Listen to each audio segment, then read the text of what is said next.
hello.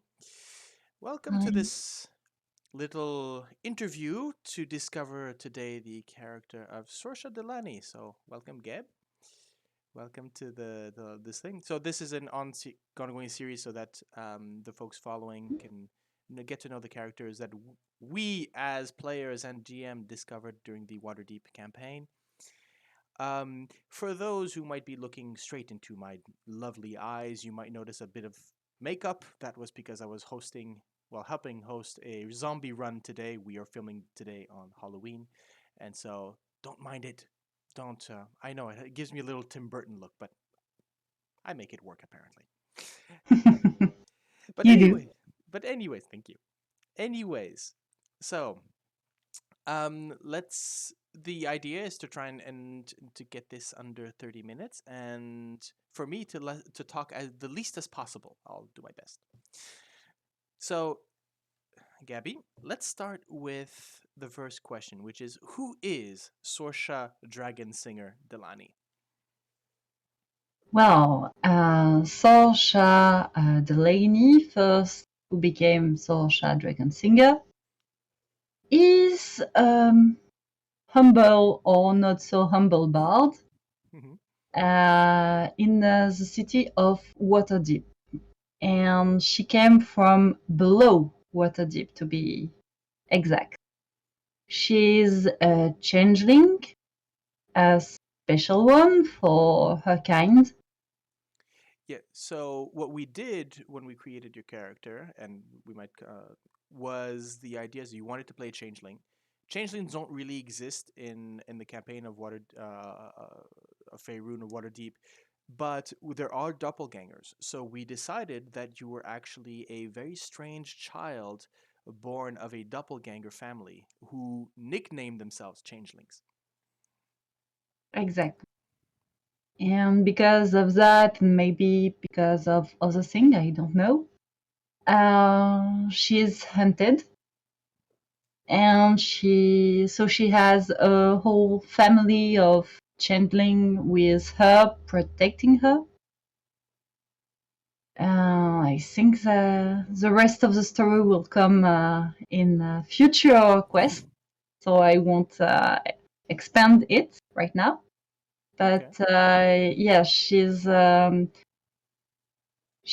from a family of changeling, keen on hiding her, while herself do not want to hide so much. Yeah, the rebel from the house deciding that better to be seen and hunted, but because hiding is not a life. Exactly. Mm. And I think that's why she chose to be a bard, to express herself, and well, she's opinionated, so her family couldn't do much about it. I tried. You did, but she won't put her family at risk. But except from that, she will do anything else that she Mm. wants. The events that happened with I mean you we'll maybe get to that at a later point, but the fact that during the Waterdeep campaign your family was revealed to the player, to the other players, to their characters, and that now, and we mentioned that in one of the in the I believe in the 10th episode of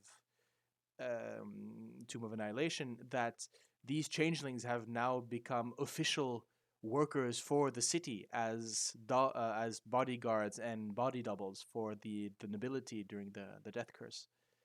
And that is thanks to you, because you brought these people to the forefront. Not a lot of them, but who knows? They might be in a better position to be protected from what lies underneath the city, and that is still it's still Yes. very much hunting you. It's still very much looking for you. Yes, and that's a problem to be solved because if she wants for to be public and to make a bit of the underworld more safe for some who don't does not want chaos and hurting people, well, she'll have to deal with her problem first. We'll get to that at the end. At Yes. the end, how did you come up with the character? What was the idea behind the character? Well, I think I was mostly inspired by the La Belle Gariade. Like I don't know the English for the series, but a modest character trying to develop themselves and Okay. express themselves. Mm-hmm. So that was the idea. And around that idea, I found that Bard was a nice class to go with it, Oh, and it's a wonderful class. Changeling, Yeah. yes, and Changeling. I liked the idea and the versatility of the race. So Mm-hmm. Yeah. But I mean, you talk about the versatility of the race. I think this is something that we discussed privately, which is I was a bit surprised how few times you actually utilize the changeling gift of change. I think it was maybe twice during the Waterdeep campaign. yes, but uh, because Waterdeep, um, most of the situations could be handled by talking mostly.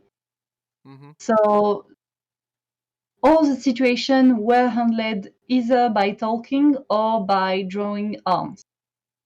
So Mm-hmm. changing was rarely really useful in the, well, it was not the first choice, Right. Yeah. at least. I mean, the but it has come up uh, on on occasion. Yes, I'm currently showing on screen right now your sheet, your character sheet. There's not many spoilers. I'm not going to go into the description, notes, and extras. Don't worry about that. Nothing that the other players can't know here. But what I find, we had picked up a one specific custom feat for you, which was the doppelganger scion, which I Yes. created for you, which basically brought you a bit of more of your as you started to embrace that part of your heritage, where all of a sudden, well, you can start getting new abilities, including the one to read minds, which I had not expected you were going to use on to that extent on the guides.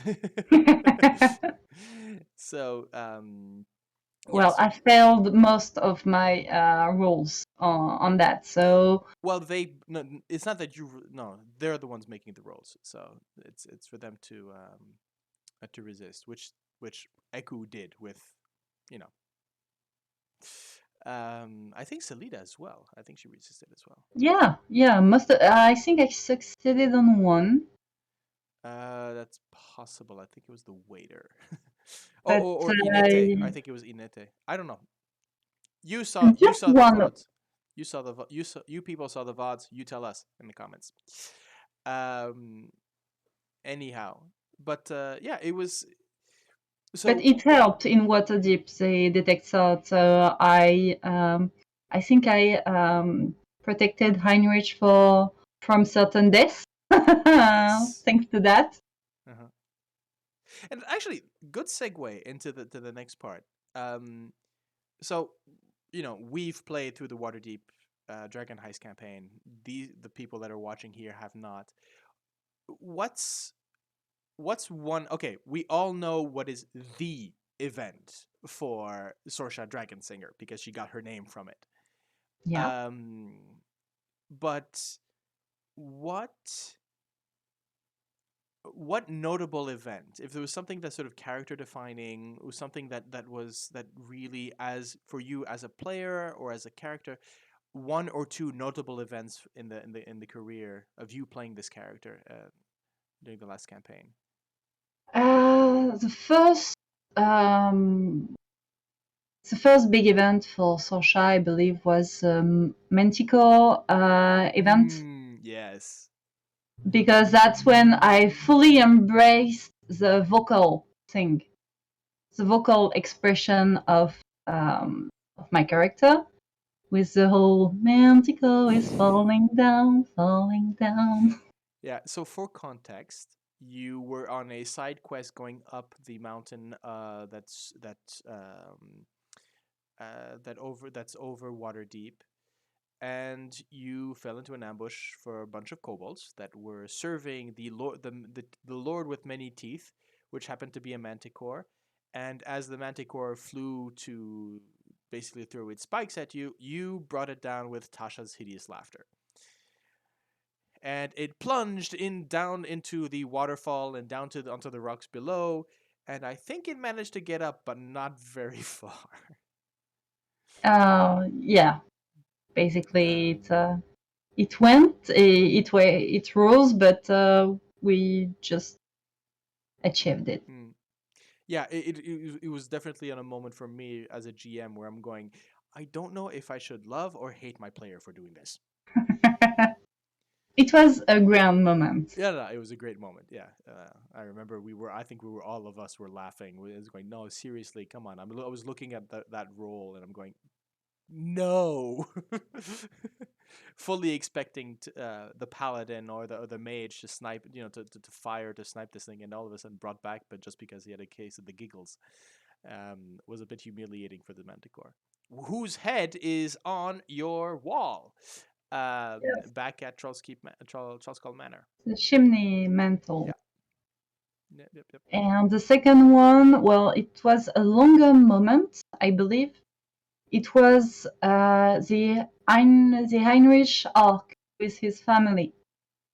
Oh. Because in this whole part, it's the first time we got to really role play among ourselves. And that's when Sorsha started to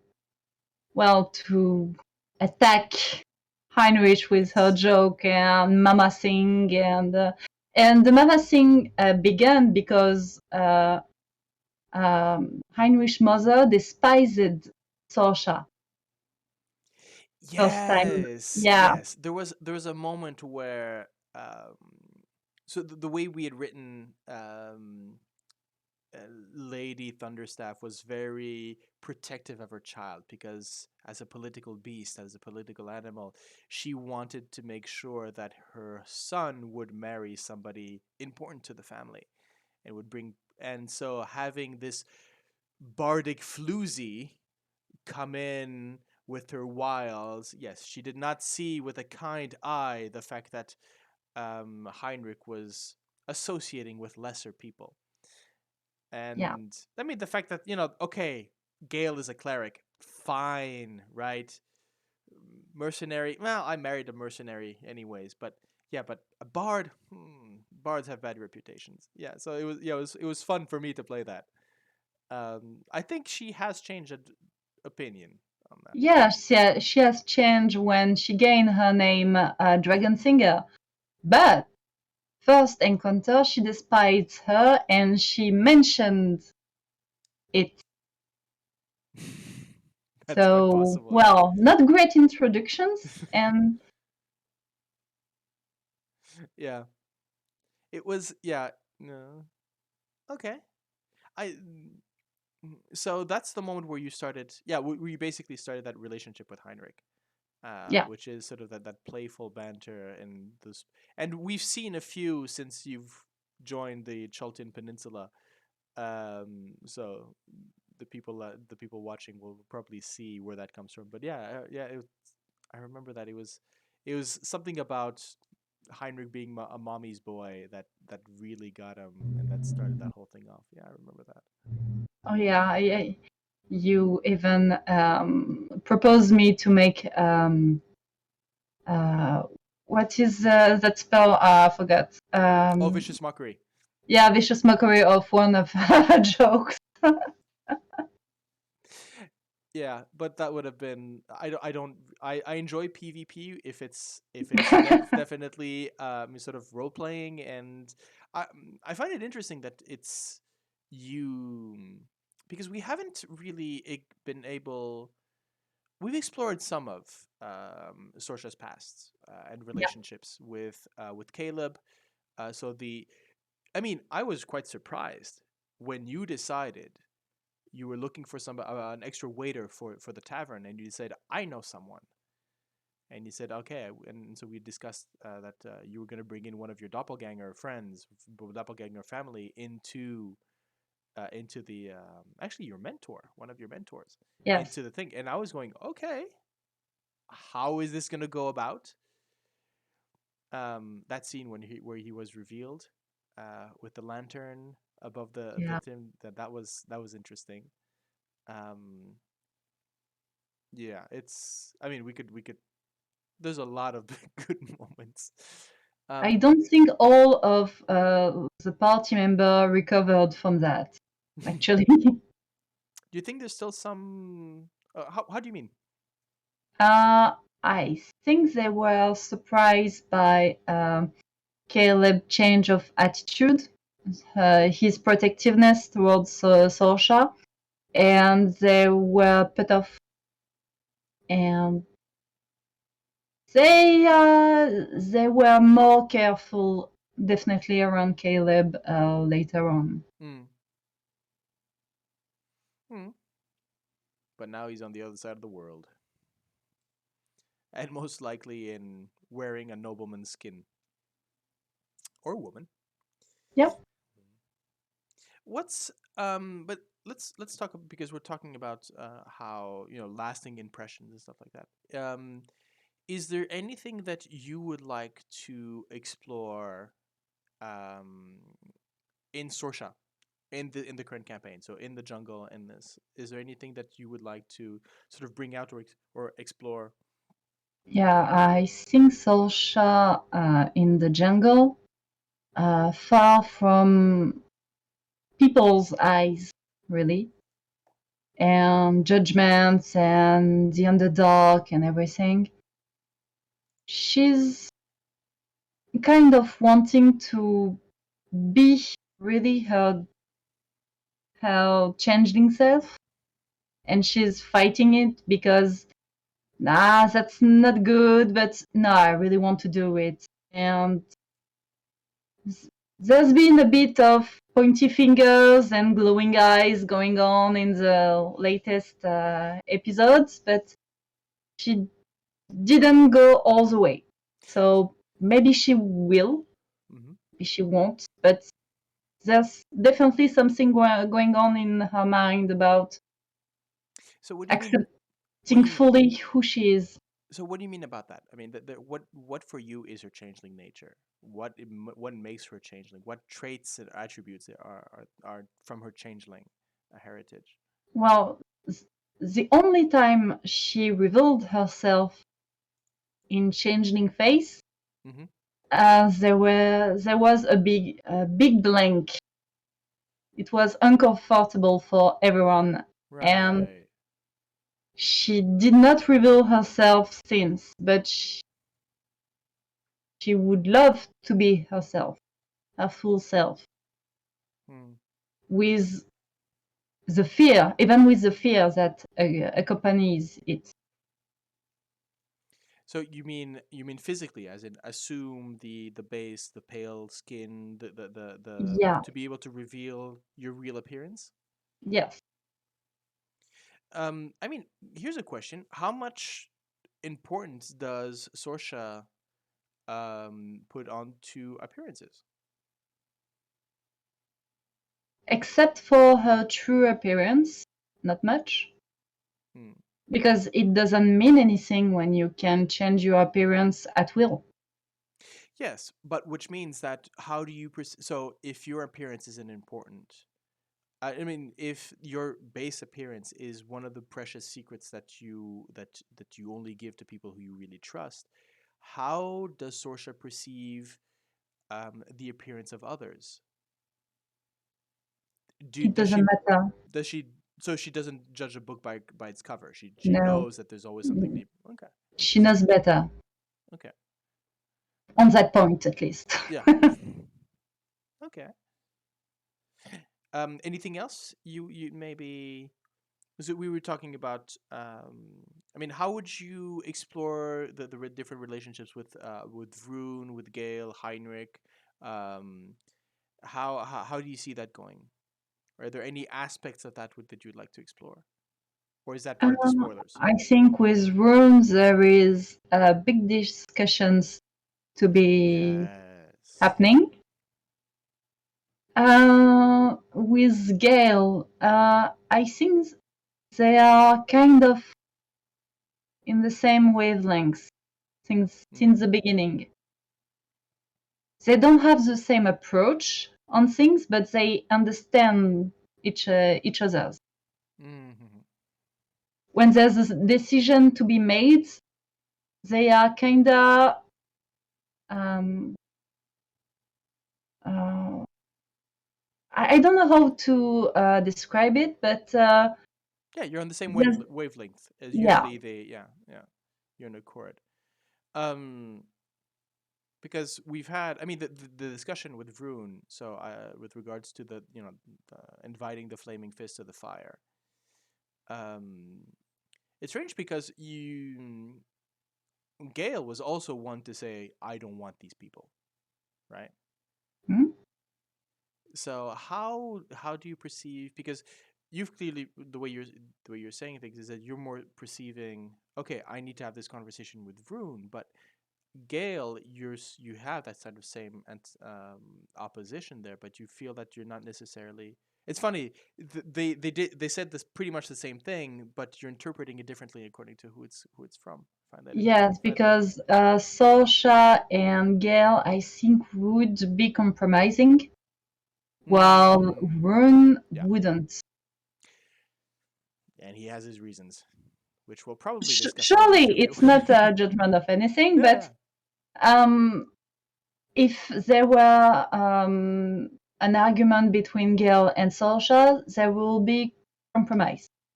Right, They right. will they will do it, and it will be alright. Mm-hmm. With Rune and Sorsha, things would heat up before before anything, Yeah, I can and see that. they have few time now. Have you ever been tempted? Because okay, you've got the um. Actually, why did you go with the lore bard? By the way, for Oh, Gaius. because she wants peace. Sorsha wants peace, and she's seeking answers to bring that peace. Okay. Uh, so yes, all knowledge for establishing her future big projects are good to take. Right. Okay. Yeah, I like that. I like that answer. So yeah. Um, we're coming up on just about 30 minutes here. Well, 25 minutes. So this is where we move into spoiler territory. So you three players who hope that you're watching this and boosting my views artificially, um, stop the video here. And I'm going to be continuing for the others, the watchers here. So here's the juicy little question, which is what is something about your character, about Sorsha, that the other players do not know? Well, the big thing would be her mother. Yes. She has a mother who is actually in the Underdark, captured by a powerful jinn. Yes. And that's the reason why she's hunted. Mm. So the currently, as far as you understand, through because you went through Private Eye, who, spoilers for those for the Waterdeep campaign, happens to be a Rakshasa, and so you actually had a fiend look into these things.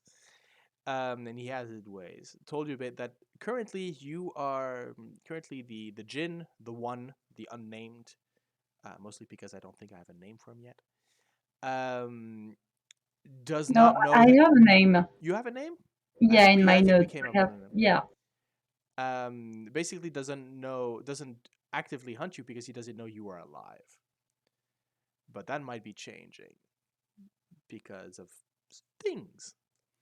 Um, and can find you because of a little very special item that you have. Yes. For those who saw the character sheet, well, now you know.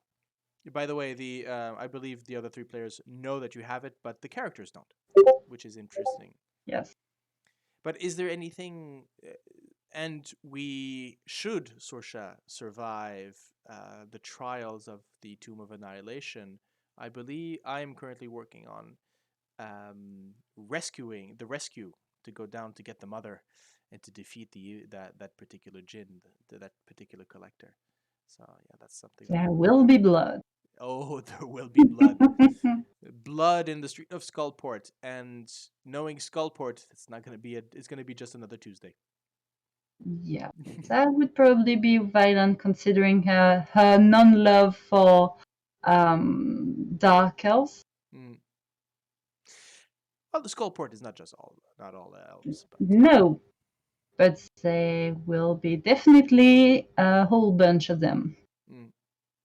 Yeah, it's funny. Yeah, we mentioned that earlier. Sorry, that how Sorsha, has a tendency of trying to calming down. But if there are drow, immediately she takes the knife out, and Because they are their childhood bullies. mm, And childhood believes that Waterdeep was her mm, peaceful place. And she was literally attacked to the heart by one of them yeah, in her peace spot. So it's one thing to be bullied when you're a child by nightmare creatures, but it's another thing when you're adult to be killed by them. yeah, So which I believe was Heinrich's one of his defining moments was that moment where you were shot through the heart by a drow bullet. Yeah, that was a nasty critical. I yeah, have to admit. Um, 27 points of damage. I yeah. still remember them. Well, yeah, that was one shot. Um, I was I I remember that moment of going, oh, okay. Um, yeah, that was an interesting moment. Is there anything is there anything else that you would like to that you are expecting from this particular campaign? Well, maybe. We'll see. I don't want to prophesize or anything. But yes, there's a few interactions that I'd like, for example, to deepen relationship the relationship between Gel and Sorsha. Mm-hmm. And there is always that story of Benter and Heinrich going slowly mad. That is, yeah, is Yes. going on. At some point, at which point, at some point, I'm guessing that banter is gonna turn to flirting, but I'm not exactly sure when. It will depend on how mad Heinrich is going to be and if Mm, there is going back or not, I mm. believe. Yeah, it's gonna be. Yeah, this is going to be an Because interesting. flirting is already happening, I believe. In a sense, yes. Yeah, I mean you're flirting with rapiers, but you're flirting. Mm, yeah, as long as there's consent on both sides. And do you kids go in there if you ever want to send a romance between two player characters? Make sure that the players talk before the characters do. That's just Yeah. common sense. That's just a good thing. You do not want to spring a romance just like that without consulting the other person. Yeah, I had actually the discussion with Jan. So You Yannick, you mean? yes, Jan is yeah. Rune. Sorry, I tend to mix them. Okay. We've just come up on 30 minutes. Is there anything one final thing that you'd like to say or share? Oh, I think we've been pretty thorough. Okay. So I will the say next thing this. will be, I will yeah, say this. I am going to say that I think that's something that maybe we should all gather to discuss. But the we keep talking about the scene with the dragon. We've referred to it on multiple times.